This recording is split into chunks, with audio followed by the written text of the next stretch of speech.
बात आप सभी जानते हैं कि भगवान श्री रामचंद्र जी को जब 14 साल का वनवास हुआ था, तब उनकी पत्नी देवी सीता तथा उनके अनुज श्री लक्ष्मण जी भी उनके साथ वन में गए थे। आप लोग ये भी जानते होंगे कि वनवास जाने से पूर्व भगवान श्री राम, देवी सीता तथा लक्ष्मण जी ने अपने सभी राजसी वस्त्रों तथा आभूषणों का त्याग कर दिया था तथा एक साधारण से सन्यासी की वेशभूषा में वन की ओर प्रस्थान किया था। भगवान श्री रामचंद्र जी को जब केवट ने अपनी नाव से गंगा नदी पार कराई थी, तब उस केवट को उतराई देने के लिए देवी सीता ने अपनी उंगली से अंगूठी उतारकर भगवान श्री राम को कैसे दे दी थी।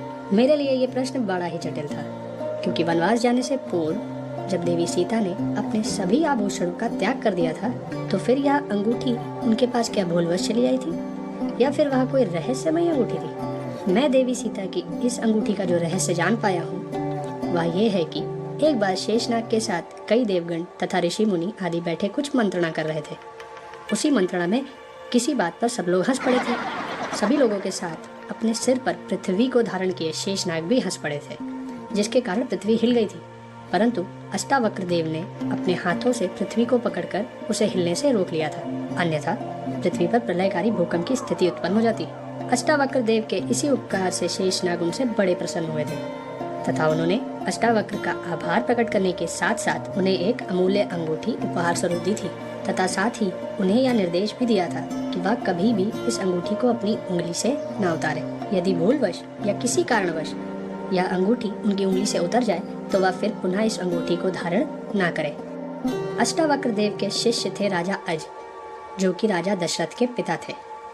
अष्टावक्र एक बार राजा अज से बहुत प्रसन्न हुए, तो उन्होंने वह अमूल्य अंगूठी उनको उपहार स्वरूप दे दी थी तथा साथ ही यह निर्देश भी दे दिया था कि इसे कभी अपनी उंगली से मत उतारना। राजा अज ने अपने गुरु की आज्ञा का पालन किया तथा अंत समय तक उस अंगूठी को अपनी उंगली से नहीं उतारा, परंतु अंत समय पर उन्होंने अपनी इस अंगूठी को अपने पुत्र राजा दशरथ को दे दिया था तथा साथ ही उन्हें भी यह निर्देश दिया था कि वह भी कभी इस अंगूठी को न उतारे। यदि भूलवश या किसी कारणवश यह अंगूठी उनकी उंगली से उतर जाए तो फिर पुनः इसे धारण ना करें।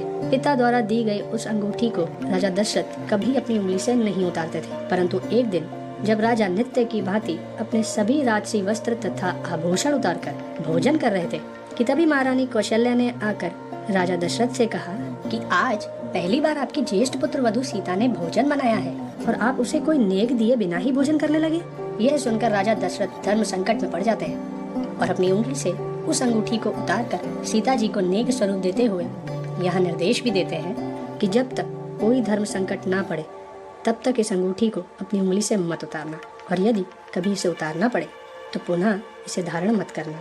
इसी कारण देवी सीता ने वन प्रस्थान करने से पूर्व अपने सभी राजसी वस्त्रों तथा आभूषणों का त्याग कर दिया था, परंतु अपनी इस अंगूठी को नहीं उतारा था। परंतु जब उन्होंने देखा कि उनके पति श्री राम जी के पास केवट को उतराई देने के लिए कुछ भी नहीं है, तो उनके सामने एक धर्म संकट की स्थिति उत्पन्न हो गई थी। तब उन्होंने केवट को उतराई देने के लिए अपनी उस अंगूठी को उंगली से उतारकर भगवान राम को दे दिया था। देवी सीता की इस अंगूठी के बारे में जानकर आपको कैसा लगा, अपने कमेंट्स हमें ज़रूर बताइएगा। देवी सीता की इस अंगूठी का आगे क्या हुआ, इसे जानने के लिए इस वीडियो को शेयर करें और हमारे चैनल को सब्सक्राइब करना ना भूलें। और उस अंगूठी को केवट को उतराई स्वरूप देना चाहा तो केवट ने उतराई लेने से मना कर दिया था और उनसे ये वचन लिया था कि यहाँ मैंने आपको नदी पार कराई है और आप मुझे मृत्यु के बाद वैतरणी पार करा देना।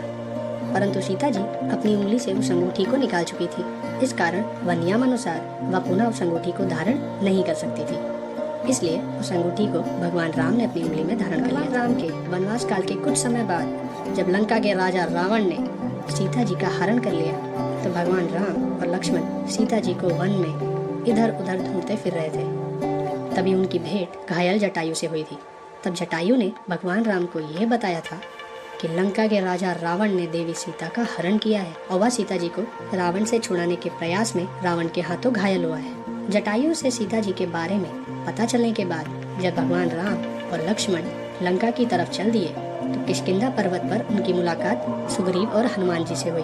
सुग्रीव से मित्रता होने के बाद भगवान राम ने सुग्रीव के भाई बाली को मारकर सुग्रीव को वापस वहाँ का राजा बनाया। राजा बनने के बाद सुग्रीव ने सीता जी की खोज के लिए हनुमान जी के नेतृत्व में अपनी वानर सेना को भेजा था। तब हनुमान जी ने भी यही प्रश्न किया था कि यदि वह माता जी को खोज भी लेंगे तो उन्हें कैसे विश्वास दिला पाएंगे कि वो भगवान राम के दूत हैं। तब भगवान राम ने अपनी उंगली से उसी अंगूठी को निकालकर हनुमान जी को देते हुए ये कहा था कि इस अंगूठी को देखते ही सीता जी को यह विश्वास हो जाएगा कि तुम मेरे ही भेजे हुए दूत हो। और यही हुआ। जब हनुमान जी लंका में अशोक वाटिका पहुंचे तो सीता जी को उस अंगूठी को देखते ही यह विश्वास हो गया कि हनुमान जी श्री राम के भेजे हुए दूत हैं। हनुमान जी को बड़ा ही बुद्धिमान कहा गया है। इसी कारण रावण को चेतावनी देकर तथा सोने की लंका को जलाकर जब हनुमान जी भगवान राम के पास वापस जाने को हुए तो उन्होंने सीता माता से भी यही कहा कि हे माते, मैं भगवान श्री राम को कैसे विश्वास दिला पाऊंगा कि मैं आपसे भेंट करके आया हूँ। इसलिए आप भी मुझे कोई ऐसा चिन्ह दीजिए जिससे भगवान राम को इस बात का विश्वास हो जाए। तब देवी सीता ने अपनी चूड़ामणि उतार के हनुमान जी को दी और वह चूड़ामणि लेकर हनुमान जी राम जी के पास वापस आए और वह राम जी से बोले कि मैं सीता जी से मिलकर आया हूँ, उनका कुशल लेकर आया हूँ। तो चूड़ामणि देखकर राम जी को हनुमान जी की बात पर विश्वास